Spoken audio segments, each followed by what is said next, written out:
الله الرحمن الرحيم. السلام عليكم ورحمة الله وبركاته. أولا أن أشكر اللجنة التحضيرية للمؤتمر دكتور باسل وزملائه لدعوة الجمعية الفلسطينية للمشاركة في المؤتمر وزيارة الأردن الحبيب. وأود أن أنقل إليكم أحلى التمنيات والتحيات الطيبة من فلسطين الصمود. ومن دواعي سروري اللقاء بالعديد من الزملاء والأصدقاء المتحدين تحت مظلة جمعيات الروماتيزم العربية من جميع الدول العربية غير المتحدة الآن. كما أتمنى أن نستطيع قريبا أن نعقد هذه المؤتمرات باللغة العربية. اللغة العربية هي أصل اللغات جميعا، وين ما بتروح تسمع الناس بيحكوا بلغتهم، فإن شاء الله أنه قريبا نقدر نساوي هالشغلة. حاليا من دواعي سوريا أن أقدم إليكم الزميلة الدكتورة أديبة الحرز من الكويت. طلبت مني أديبة أني أختصر كثير بتقديمها. she is the president of the Kuwaiti Association of Rheumatology. أختنا الدكتورة أديبة has a dual American and Canadian board certification in internal medicine and rheumatology, and her talk is about pregnancy and rheumatic diseases. طبعا the management of rheumatic diseases and during conception and pregnancy is a common challenge to all of us. دكتورة أديبة أهلا وسهلا. Thank you very much, Mr. Chairman. Thank you very much for inviting me to be here, and special thanks to Dr. Basil Al-Masri. I'm really honored to be here among my Arab colleagues and in this beautiful city. So before I start, I'd like to share with you some pictures from last night and this early morning. As you may or may not know that Kuwait was flooded or has been flooded, and right now still we have very heavy rains. And this is from last night. They were sent to me actually after I flew to Amman. The airport was closed and the schools, the institutes, everything was closed. All the activities were cancelled because of the flood that we haven't had before. So I can show you this picture. Anyway, the one in the middle, actually this is half a kilo from my house with people on the boat. It's in front of the police station. And this is the one on the right is the entrance of a bank. And you can see how the bank is flooded with water. So I hope it will resolve soon. And I hope I can manage to go back home. So this is the outlines. Okay. ما في laser. Okay, thanks. So because of the sake of time, I'm going to focus on rheumatoid and lupus. First of all, I'm going to talk about the immune system and how it changes during pregnancy. It's really, really complicated. And we think that, theoretically speaking, that the pregnancy is a state where you have a suppressed immune status. This is theoretically and in vitro. However, clinically, there is no evidence whatsoever that there is a suppressed immune status during pregnancy. However, we do know that there is a shift from Th1 to Th2. So there are some changes during pregnancy, but in different diseases, we have different situations and different scenarios. So we have different physiological changes because we are rheumatologists who are concerned about the musculoskeletal system, and in your practice you may find a lot of pregnant ladies who complain of a lot of pain everywhere, but we have to identify which is relevant and which is not relevant, and you see a lot of patients with back pain, with tendinitis, enthesitis, etc. The acute phase reactants, you know that it changes during pregnancy, and the most reliable one is perhaps the CRP. It does not increase as much during pregnancy, so if you want to do a test, then you do CRP rather than ESR, because ESR physiologically increases during pregnancy. So let's talk about lupus. And in lupus, during pregnancy, we focus on three components. We focus on the mother, on the baby, and on the placenta. So we see the activity, we assess the activity of the disease during pregnancy. We assess the baby and how healthy is the baby, and we assess the placenta and how well the placenta can deliver blood to the baby. So let's start with the effect of pregnancy on lupus. And you may know that about 50% of patients with lupus, the disease will flare up during pregnancy. And the most important organ that will flare up during pregnancy is the kidney in 75% of the patients, but any organ can flare up during pregnancy. And it's actually in the 3rd trimester rather than early in pregnancy. So if you see a pregnant lady with inactive lupus early on in pregnancy, don't be reassured that she will stay in remission throughout pregnancy, because she might flare up at the end of pregnancy. So the risk factors for the flare-up of lupus: activity, activity, and activity. This is the most important factor. So when a lupus patient comes to you in the clinic and she wants to conceive, the most important thing is that you make sure that she's been inactive for at least 6 months. Then you give her the green light to conceive. And if the lady has nephritis, then there is a risk that she will develop end-stage nephritis during pregnancy. The most important organ, as I said, is the kidneys will get the activity. And it's very important that the patient stays on hydroxychloroquine throughout pregnancy, because there is a study that showed if you stop Plaquenil, then there is a risk that the disease will flare up during pregnancy. How about the pregnancy outcome? In general, there is 2 to 4-fold increase in pregnancy, in poor pregnancy outcome, like decreased weight of the baby, early labor, and those things. But again, it's the activity of the disease. So when the disease is active, there is a high risk of pregnancy outcome.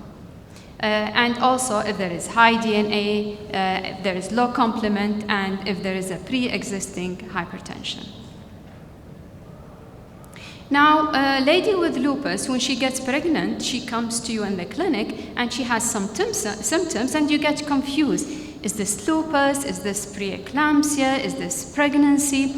So there are some features on the right-hand side that are more reliable for assessing lupus activity. For example, if the rash is palpable rather than just erythema, if there is synovitis on examination, if there is mucus ulcers, if there is leukopenia, if there are some abnormalities in the urine like cast, if the DNA is getting higher, or if the complements are low. So if you have these features, most likely it's the lupus flare rather than something else. So I'm going to talk briefly about neonatal lupus. And of course, you know that patients who get neonatal lupus mostly have subacute cutaneous lupus rash. And if you see this picture, this is my patient. If you see this picture, then you predict that this patient might develop neonatal lupus. And of course, anti-Ro and anti-La, both of them are highly associated with the presence of neonatal lupus, and they cross to the placenta during 16 and 32 weeks. Of course, the patient doesn't have to have lupus. Any patient with high Ro or high La, connective tissue disease, any normal lady, if she has those antibodies, then she has a risk of developing neonatal lupus. And this is a baby who has a subacute cutaneous rash from his mother. And this is a baby of my patient who had subacute cutaneous lupus rash, and of course it disappeared after a few months. So those are the manifestations of neonatal lupus. Some of them are transient, like cutaneous rash, like cytopenia, like elevated liver enzymes. Up to 6 months, everything will disappear.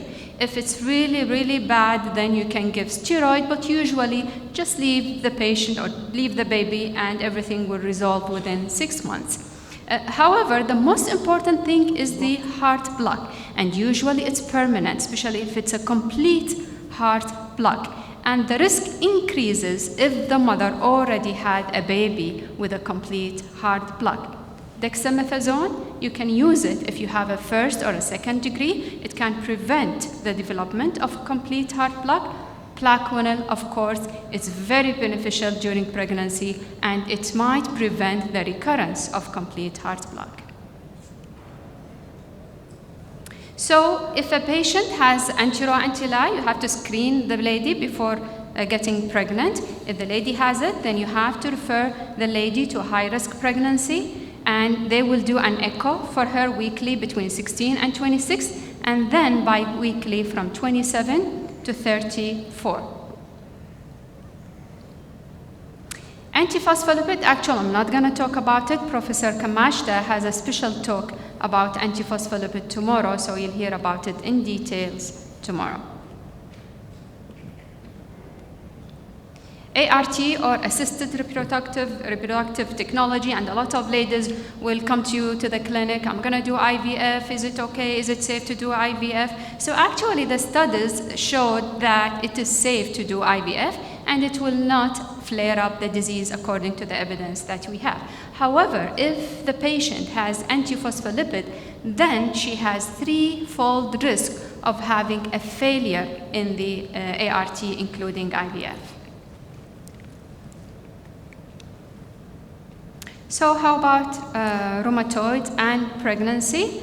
Actually, the studies showed that there is a subfertility in rheumatoid arthritis patients, although I don't believe it that much because it's very complicated and many issues are related to subfertility, including cognitive involvement. For example, a patient has arthritis, I don't want to get pregnant, I want to take care of my children, I'm on methotrexate, I don't want to stop my treatment, and there is the, of course, decreased sexual desire, problem in the musculoskeletal system, so the patient has less sexual activity. So it's very complicated for a patient not to get pregnant because she has rheumatoid arthritis, so I'm not sure if it's really fair to say that there is subfertility. How about the activity of rheumatoid? It's actually patients with rheumatoid, as you know, they do better than lupus patients. So they have a higher chance of getting low activity during pregnancy, and they continue to improve during pregnancy. So actually, when you see a patient, it's not like lupus. The patient will start to improve early on during pregnancy, and then they will improve further as the pregnancy proceeds. And believe it or not, if the patient has more severe rheumatoid, she has a better chance of having low activity during pregnancy, especially if they are seropositive. Now, postpartum, you know that the worst period of time during the RA disease is the postpartum period up till 12 months. And there are conflicting evidence for breastfeeding, but there is a study that showed that if the woman breastfeeds, then she has a less chance of developing RA in the future.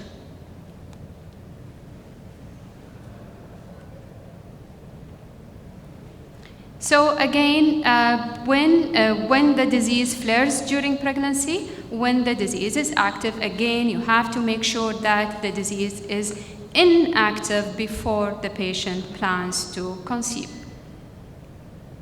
Now, regarding the outcome of pregnancy is not as bad as in lupus, so it's really controversial. We're not sure about it. Again, it's related to RA activity, and it's also related to CRP. So if the patient has high CRP, if the patient is on steroid, if the patient has high DAS28, then the risk of having poor outcome is more. Now, regarding the treatment, I'm not sure if you know about this, but in 2015, the FDA changed their labeling, So now instead of saying pregnant now A, B, C, we don't say that anymore, but they show the literature and they put it in the pamphlet, and then it's up to the physician to decide about the case from his experience, from according to the scenario that he has. Now I'll go over them very quickly. Now regarding NSAIDs, so you'd better avoid NSAIDs in the 3rd trimester because of early closure of or premature closure of ductus arteriosus, and maybe early on during pregnancy because of spontaneous abortion, but the most important one is the 3rd trimester of pregnancy. Steroid, if you want to use steroid, then use prednisone or prednisolone. We used to say that there is high risk of oral cleft, but now there is an evidence that it might not be an issue because there is a study that showed that the risk of oral cleft is the same as normal population. By the way, I didn't show the references, but if you need them, I'm happy to share them with you. Of course, if you give steroid, there's a high risk of diabetes, hypertension, and all the other problems. And for breastfeeding, it's safe to give steroid. If for any reason you don't want the steroid to reach the baby, then you give 4 hours between the lactation and steroid. For example, if the lady had steroid, then you wait for 4 hours, then she can breastfeed her baby. Methotrexate, of course, contraindicated.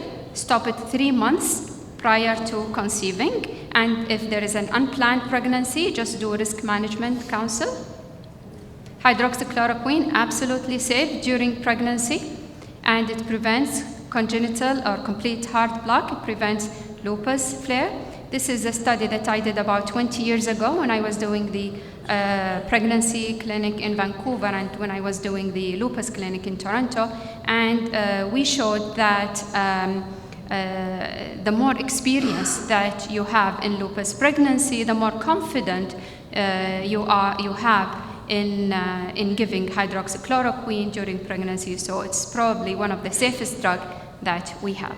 Sulfasalazine is safe during pregnancy, and make sure you give folate because it prevents the absorption of folate during pregnancy.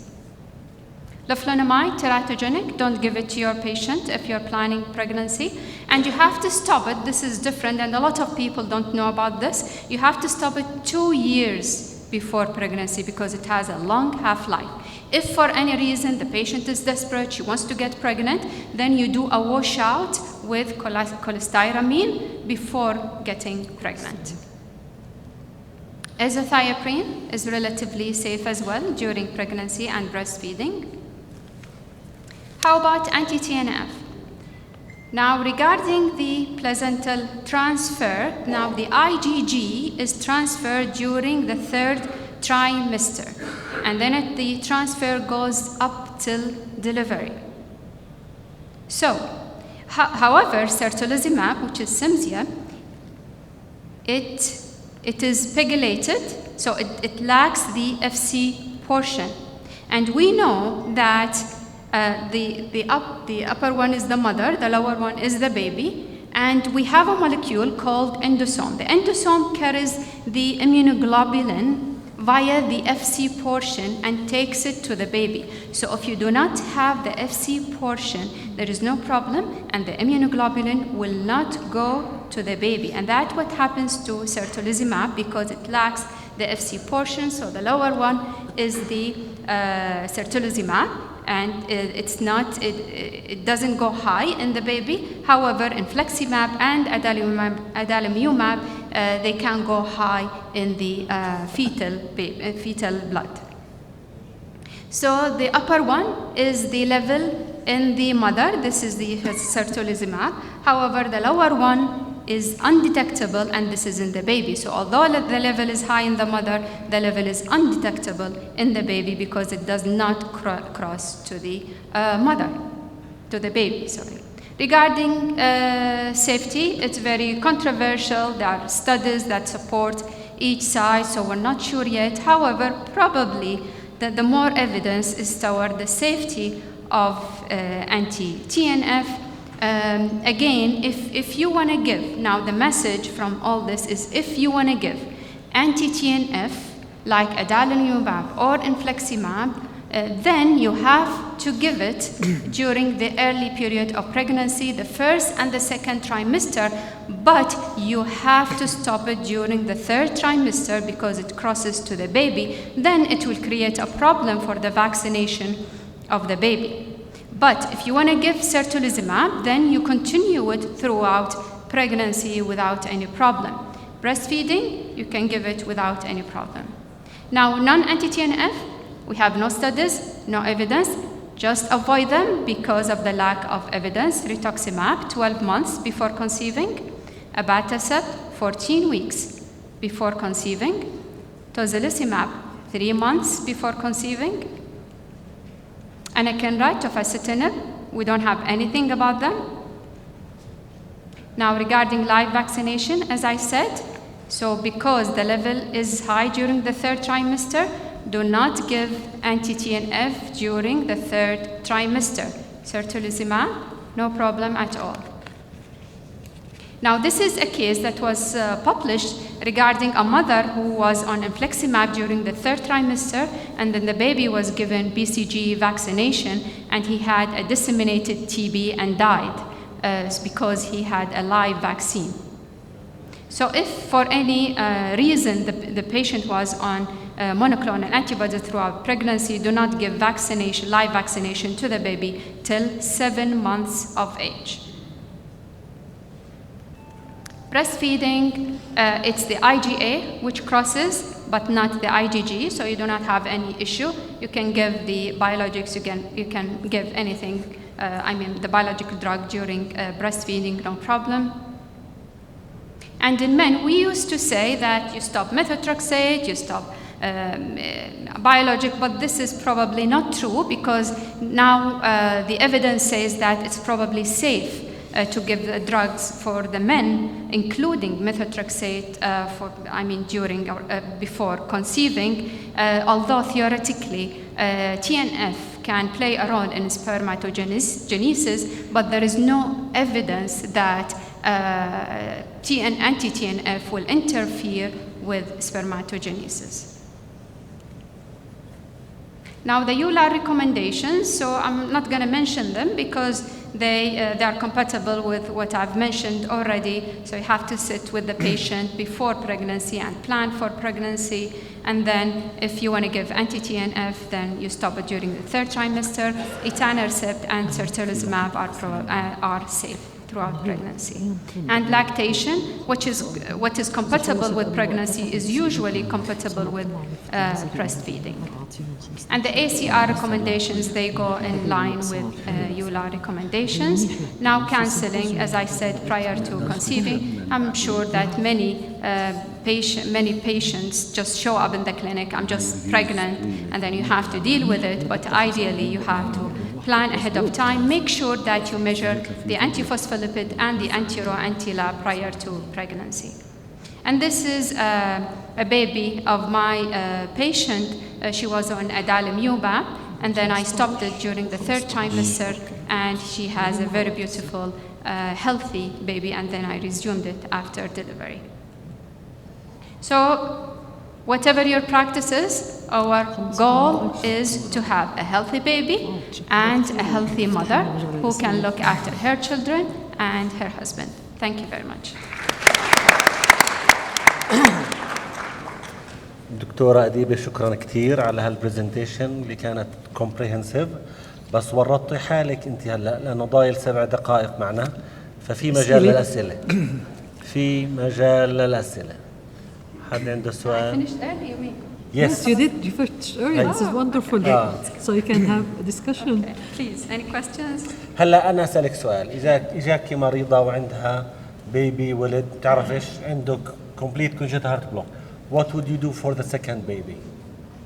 يعني زمان أنا إجت عندي مريضة زي هيك قبل حوالي 15 سنة، وكان نازل بالليترشر إنه you could use fluorinated steroids، فأعطيتها in her second pregnancy والحمد لله البيبي ولد تمام. وقتها كان الليترشر بيقول إنه all babies are if given dexamethasone you will have no other cases of neonatal lupus.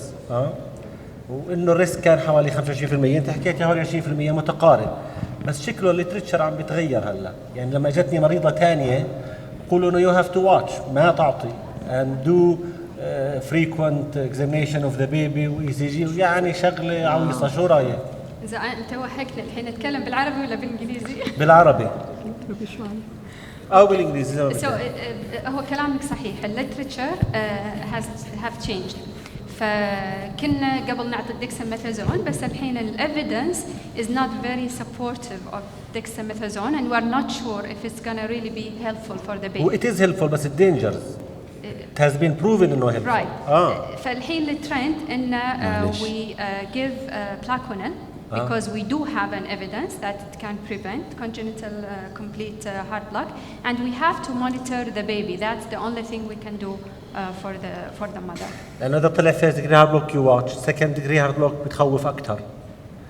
في شكله دكتور الساعة يمكن عندك، الساعة يمكن غلط عندك، الوقت خلص قبل 10 دقائق. لا هاي الساعة القدام غلط، ممكن غلط هاي غلط. طيب you've been saved by the دكتور مروان. بنكمل النقاش بعدين إن شاء الله. شكرا. نعيمات.